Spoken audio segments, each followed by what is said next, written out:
sloboda više nikada ne može biti moja reč. Sloboda je pravo drugih da kažu šta misle o meni. Sloboda je da me slobode, svojataju, mrze i mrcvare. A ja sam više i ne znam šta uopšte i znači ta reč.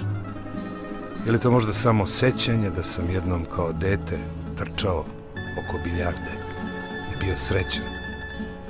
Ili je sloboda onaj trenutak kad sam odlučio da napišem ovu knjigu?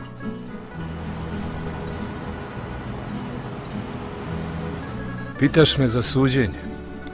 Ne znam šta da ti kažem. Zavidim svima u sobi, bez obzira na visinu kazne, izuzev nesrećnom Nikoli koji je sve izgubio. Meni ni kad izađem odavde više nema normalnog života u ovoj zemlji. Je li to privilegija slave?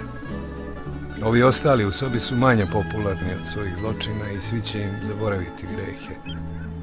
Moje grehe će uvek moći da osveži neki gledalac jednom jedinom duhovitošću iz 17. reda i veka. Ubico, ta reč uvek s lakoćom skine slabašnu skramu sa mojih rana i ovde, neizgovorena. Ovde se ta reč ćuti, jer uvek ima povratno dejstvo. Ovde se ni reč zločin ne pominje. Kaže se delo. Kad si delo napravio, koliko je prošlo od tvog dela. Mi tek ovde postanemo humani, pažljivi jedni prema drugima. Hteo sam da bežim, makar slovima odavde ne ide.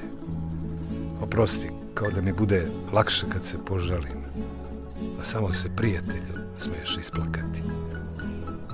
Ne dao ti Bog da se požališ na zlo onom ko ti zlo misli, većega mu dobra ne možeš napraviti. Ja nisam kriv. Tražim da me oslobodite od optužbe i da me se nominira za dodjelu Nobelove nagrade za mir.